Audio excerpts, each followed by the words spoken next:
Pablo escribe la carta a los filipenses estando encarcelado en momentos de carencia, en momentos de soledad. Solamente contaba con Timoteo y Dios, a través del Espíritu Santo de Dios, inspira a Pablo para que él pueda escribirle a estos filipenses. Pero noten esto que estoy diciendo: encarcelado, en soledad, con muchas carencias. Y esto, mis hermanos, es para que alguien escriba con tristeza, humanamente. Sin embargo, la carta a los filipenses es conocida como la carta del gozo. 16 veces aparece la palabra gozo en los capítulos, 4 capítulos de esta carta, y por eso es conocida como la carta del gozo o el himno del gozo. La iglesia tenía amenazas fuera y dentro, y aún así el apóstol Pablo está dispuesto a predicar el evangelio, mis hermanos. Pablo se anima, Pablo decide predicar evangelio aun cuando está encarcelado, y Dios respalda la labor que este hombre está realizando. ¿Cuál es la intención del apóstol Pablo de escribir esta carta? Promover la unidad dentro de la iglesia. Esa es una de las intenciones, de los propósitos de esta carta. Cuando el apóstol Pablo, la iglesia de Filipos crece, el apóstol Pablo ahora, en su labor misionera y persecución que ahora está recibiendo, es encarcelado. Pablo está en la cárcel y pasan cerca de 10 años de que el apóstol Pablo fundó aquella iglesia. Y le llegan al apóstol Pablo algunas noticias no muy gratas. Y una de las noticias que el apóstol Pablo recibe es que hay una situación en la iglesia de división. Hay una situación en donde dos hermanas están divididas. Y esto, mis hermanos, golpea el corazón del apóstol Pablo. Eso golpea el corazón del apóstol Pablo, y es aquí donde quiero que volvamos a ver nuestros versículos iniciales, Filipenses capítulo 2, versículos 1 al 4. Por tanto, si hay alguna consolación en Cristo, si algún consuelo de amor, si alguna comunión del Espíritu, si algún afecto entrañable, si alguna misericordia, dice Pablo. Y mis hermanos, quiero aquí con este primer versículo que estoy leyendo que notemos algo determinante para nuestras vidas. Hay algo que se llama cláusulas condicionantes. Y esa cláusula es precisamente como inicia: si hay alguna consolación en Cristo. Pregunta: ¿el que ha nacido de nuevo, el Hijo de Dios, puede decir que hay consolación en su vida? Amén. ¿Puede decir que hay consuelo de amor? Sí. ¿Puede decir que hay comunión del Espíritu? ¿Afecto entrañable? ¿Alguna misericordia? Y todo esto, mis hermanos, con lo que el apóstol Pablo está iniciando, em, podría sonar como: ¿habrá o no habrá? Sin embargo, en su original, cuando la Biblia es traducida, a veces aparecen algunas palabras que podrían prestarse para que esto se dé, lo que quiere decir, o una manera sencilla de poder traducir o entender de una mejor manera lo que el apóstol Pablo lo que está diciendo es: hay una consolación. Está hablando a una iglesia. Le está hablando a una iglesia, y lo que está diciendo es: hay consolación en Cristo para los hijos de Dios. Hay consuelo de amor para los que están en Cristo. Hay comunión del Espíritu. Hay afecto entrañable. Hay misericordia. Mis hermanos, esto está dentro del cuerpo de Cristo. No es que tal vez haya, tal vez no. Hay. Hay. ¿Por qué estamos seguros que esto hay? Porque cuando nosotros escuchamos el Evangelio, cuando nosotros lo oímos y nosotros creemos en ese evangelio, inmediatamente viene un sello del Espíritu Santo de Dios, según Efesios capítulo 1 y versículo 13. Ese Espíritu Santo ahora mora en la vida de cada uno de los creyentes. Y como el Espíritu Santo mora o habita en nuestras vidas, coloca precisamente esto. Él coloca eso. Voy a tratar de ilustrarlo con este edificio. Acá nosotros podemos colocar parlantes, luces, aire acondicionado. Afuera pueden estar los aleros, las lámparas. ¿Qué hace que eso que se ve externo, que luce, pueda mantenerse allí? Bueno, que hay un edificio. Y cada una de estas paredes está con varillas. Está, mis hermanos, con varillas, con cemento, concreto, que permiten que sea un edificio estable. Por lo tanto, podemos adornarlo con cosas como estas. Es exactamente lo mismo en la vida del creyente. El que ha nacido de nuevo, el Espíritu Santo internamente coloca algunas cosas, mis hermanos, como que precisamente esa consolación en Cristo, precisamente ese afecto que dice la Escritura entrañable, esa misericordia, ese consuelo de amor, esa comunión del Espíritu, es Él el que la coloca dentro de cada uno de los que han nacido de nuevo. Es la parte interna que hace Dios, pero hay una parte externa, que es la que le corresponde a usted y me corresponde a mí evidenciar lo que hay dentro. Recordemos la idea de esta carta. El apóstol Pablo la escribe desde la cárcel porque hay una situación de un conflicto en la iglesia. Entonces Pablo empieza a decirles cómo debe lucir un verdadero cristiano dentro y fuera de la iglesia.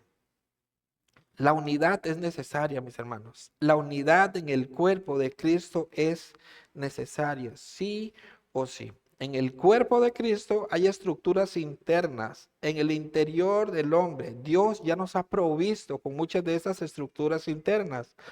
Pero Él espera que con nuestras vidas visibles, externas, podamos demostrar o evidenciar lo que Él ya nos ha dado a nosotros. Por eso es que dice, si hay alguna consolación en Cristo, si algún consuelo de amor, claro que lo hay en un hijo de Dios. Y noten, mis hermanos, que no está quedando la opción de que no se puede. Y con mucho amor lo voy a decir y con mucho respeto, pero hay personas que dicen, yo no puedo amar a este hermanito. Yo no puedo amar a esta hermanita.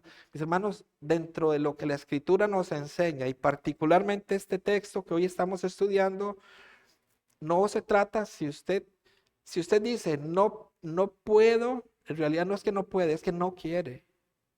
Porque el Espíritu Santo ha colocado dentro de usted ese consuelo de amor, esa misericordia. Él ya la colocó dentro de nosotros. ¿Qué debemos hacer? Externarlo. Aquel hermanito que quizá no merece, como dentro de mí ahora habita el Espíritu Santo de Dios, que me ha llenado y que ha colocado esa misericordia, yo puedo tener misericordia, yo puedo amar a aquel hermano, a aquella hermana. Comunión del Espíritu, nos dice también, hay una comunión en los hijos de Dios. Mis hermanos, ya existe todo esto. Hay una unidad real. El Espíritu Santo de Dios habita en cada uno de nosotros. Amén. Los que hemos nacido de nuevo. Piense usted en un ramo de uvas, en un racimo de uvas. Y que una uva diga, es que esta uva a mí me cae mal. Dos uvitas dentro del mismo racimo que no se llevan. Mis hermanos, el problema es que están dentro del mismo ramo. O sea, dentro de la iglesia no puede haber esas situaciones de que yo no soporto a aquel hermano. Estamos en una coinonía con el mismo Espíritu Santo de Dios. O sea, hemos sido bautizados por un solo espíritu.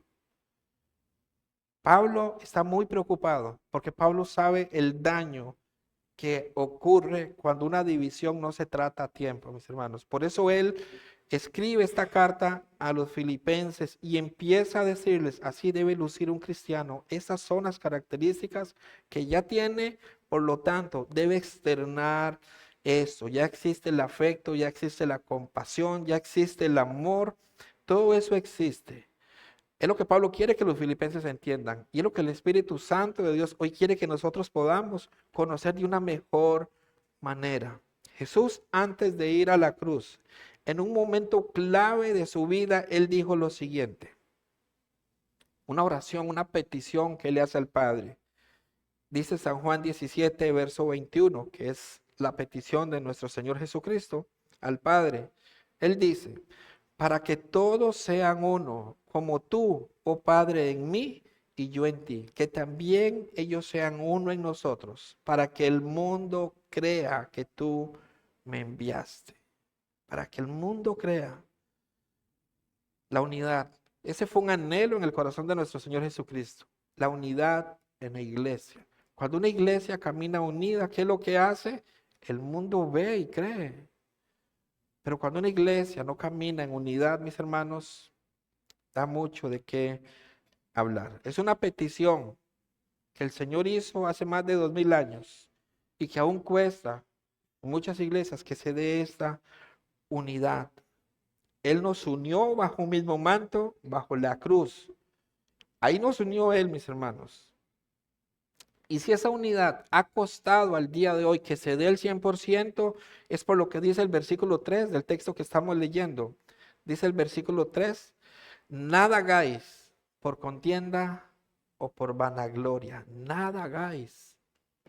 Nada hagáis por contienda o por vanagloria. Antes bien, con humildad, estimando cada uno a los demás como superiores a él mismo. Y ahí está la clave. Es justamente allí donde está el problema. Cuando Dios le da instrucciones a Adán, Dios le dice a Adán qué es lo que debe hacer, qué es lo que no debe hacer. Sin embargo, mis hermanos, esa primer creación, Adán y Eva tienen instrucciones de parte de Dios, pero ahora escuchan una oferta que le hace la serpiente. Y entonces ellos consideran, esta oferta no está tan mala, no está tan mala esa oferta. Lo que mejor se acomode a mi bienestar, ese es un enorme problema y se llama egoísmo. Pero noten que desde el huerto del Edén, el hombre dio pie para que el egoísmo ingresara. Mis hermanos, el egoísmo es insensible al mundo de los demás. El egoísmo no cede su lugar, no cede su opinión. Para el egoísmo, él siempre tiene y va a tener la razón.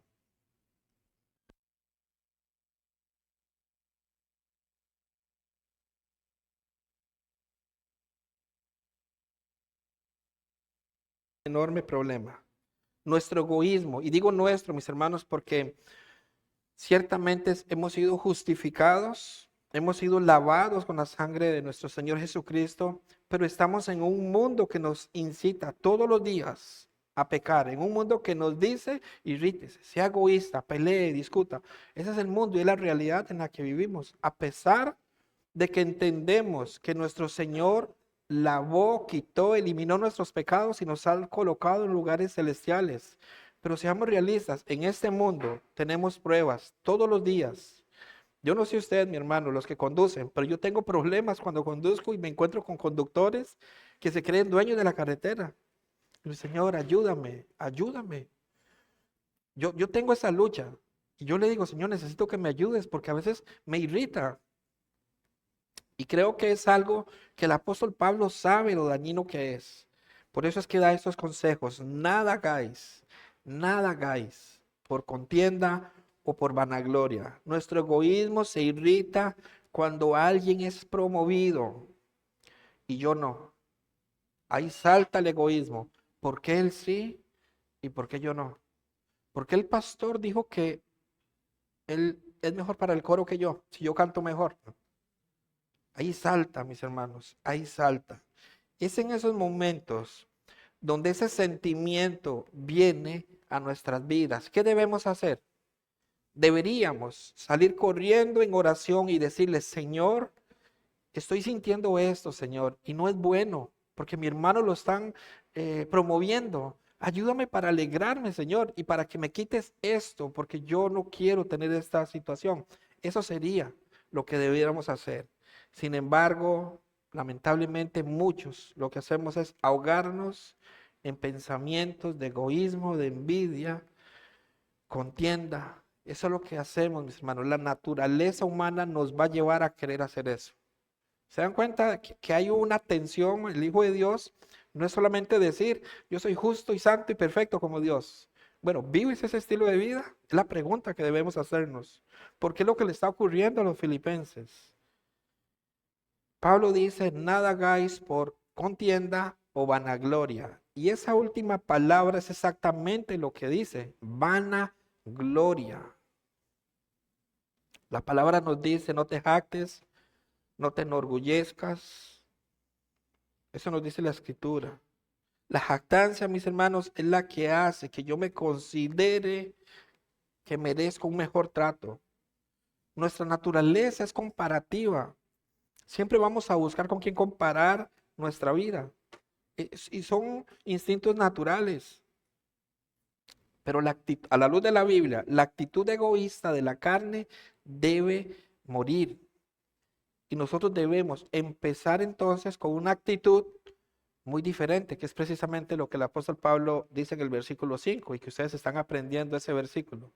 Mis hermanos, nosotros necesitamos aprender a crucificar esas actitudes de la carne y dar paso a la actitud humilde que el Espíritu Santo nos capacita para que podamos nosotros recibir y ser la misma persona que nos dijo, sean uno. Cristo nos dice.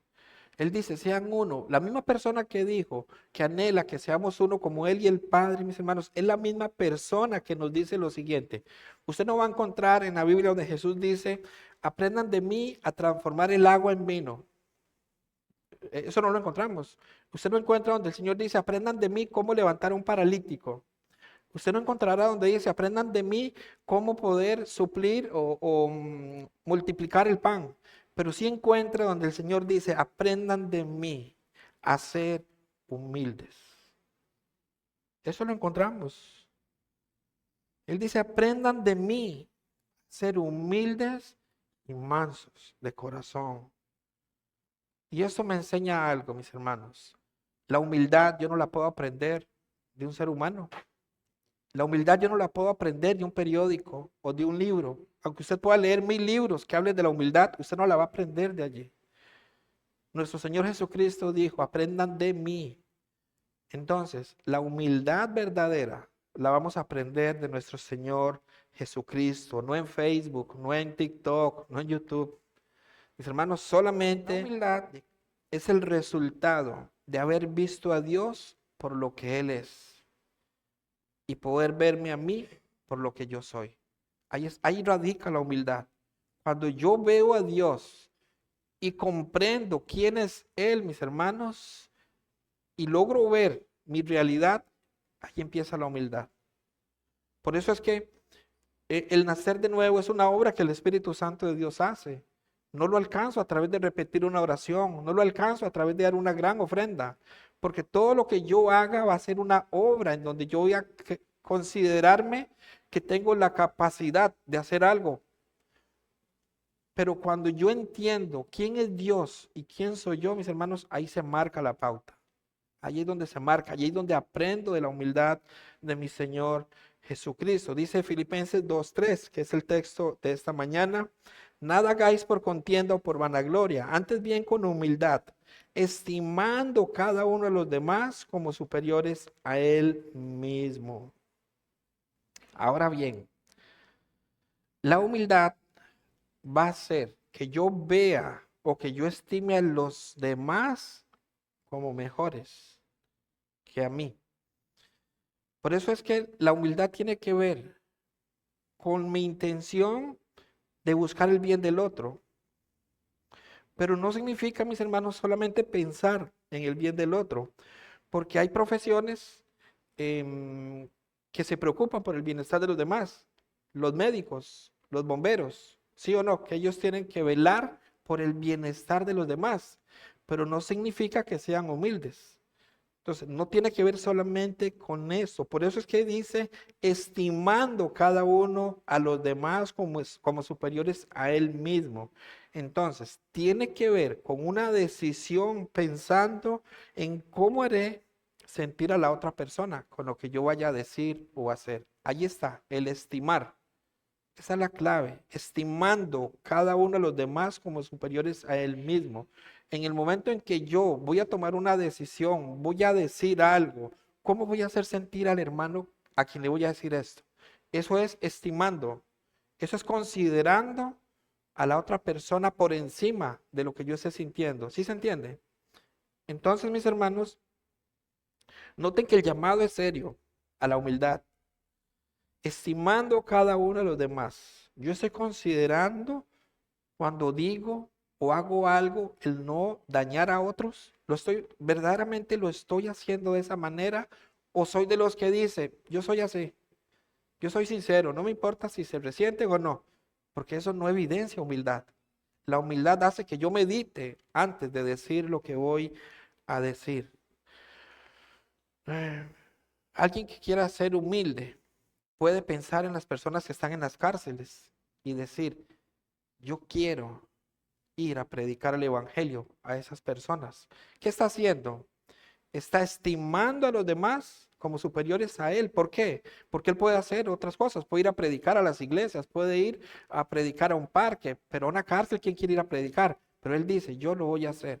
Yo me estimo o estimo a ellos, considero a ellos, quiero hacerlo por amor a ellos. De allí la diferencia de un médico, de un bombero, y no digo que no lo sea, pero es que podemos confundirnos porque ellos piensan en el bien de los demás, pero estimar es lo que marca la diferencia, es que mi decisión vaya a ser considerando cómo voy a hacer sentir a la otra persona. Dice el versículo 4, no mirando cada uno por lo suyo propio, sino cada cual también por los otros. Mis hermanos,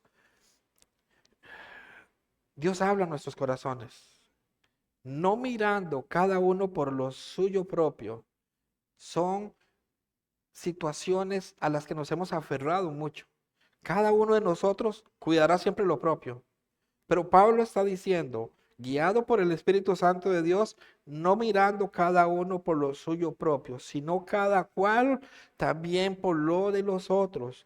Por naturaleza buscamos cuidar lo nuestro. Crecemos con miedos, crecemos con inseguridades y eso hace que yo me olvide de las necesidades de los demás. Piensen en un naufragio. Hay 50 personas, pero solamente hay 25 salvavidas. Piense que usted es una de esas personas que tiene los 25, que tiene uno de esos 25 salvavidas. ¿Qué es lo que haría? Mis hermanos, y tratemos de ponernos de verdad en esa situación. Hay 50 personas que van a morir ahogadas, pero hay 25 salvavidas. Quiere decir que 25 sí se van a salvar. Si yo tengo mis salvavidas, probablemente yo corra con mis salvavidas. Y yo voy a salir nadando, pero en mi mente yo sé que quedaron 25 personas que van a morir. Si se entiende, vean que Pablo dice, no mirando cada uno por lo suyo propio, sino cada cual también por lo de los otros. Nosotros pensamos en nosotros mismos. La mayoría de las veces nos preocupamos solamente por nosotros y no nos preocupamos por los demás. De allí que el versículo 2 de Filipenses 2, Pablo dice, completad mi gozo, sintiendo lo mismo, teniendo el mismo amor, unánimes, sintiendo una misma cosa. Aquí el apóstol Pablo les confiesa algo. Él les está haciendo una confesión a ellos. Su gozo aún no está completo. ¿Lo leyeron? Dice, completad mi gozo. O sea, Pablo les dice, ¿saben, Filipenses? Hay algo que me falta, complételo. ¿Cómo lo van a completar? Siendo de un mismo sentir, dice, sintiendo lo mismo. Hay tristeza en el corazón del apóstol Pablo por las divisiones que se están dando. La hermana Síntique y la hermana Evodia han tenido una situación que ahora trae conflicto al corazón de Pablo, porque él sabe, el apóstol sabe, mis hermanos, y un hombre de Dios sabe que si una división no se trata a tiempo, es cuestión de momentos para que aquello explote. Hay una historia real de una iglesia, no voy a decir si una iglesia verdadera o no, la verdad no he ido a fondo, pero sí sé de una situación que se dio en Texas, Dallas, Texas, en donde habían dos bandos y estaban discutiendo a ver de quién era el terreno de la iglesia. Entonces ellos van a los tribunales a decir, es que nosotros somos los dueños de ese terreno y los otros decían, no, es que somos nosotros, tenemos más tiempo de estar allí.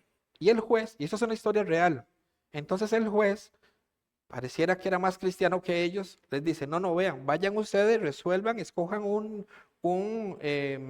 una persona de cada grupo y estas personas se ponen de acuerdo y después vienen nuevamente. Parece que ese juez había leído Corintios 6, ¿verdad? 1 Corintios 6, y ellos no. La cosa es que ellos lo hacen de esta manera. Finalmente llegan a una decisión, van donde el juez y el juez decide entregar o que el terreno le pertenece a determinado grupo.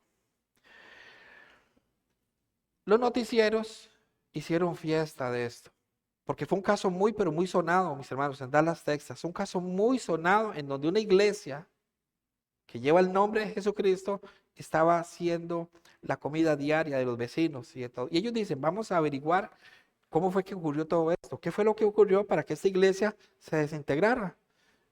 Y quizá, mis hermanos, usted se ría o no me crea, pero todo ocurrió en un domingo después del culto, que hicieron un compartir y mientras estaban repartiendo los perros calientes, a un hermano de la iglesia le dieron un pedazo de salchicha más pequeño que al de un niño que estaba a la par. Y esa situación hizo que ese hombre se molestara y la familia del niño se molestara. Y allí surgió toda la división. Algo tan sencillo. Pero saben, mis hermanos, el diablo es astuto y él sabe cómo dañar una iglesia. Con algo tan insignificante lo puede lograr. Por eso es que el apóstol Pablo está angustiado y por eso es que les pide esto a ellos. Pablo les dice, sientan lo mismo, tengan el mismo amor.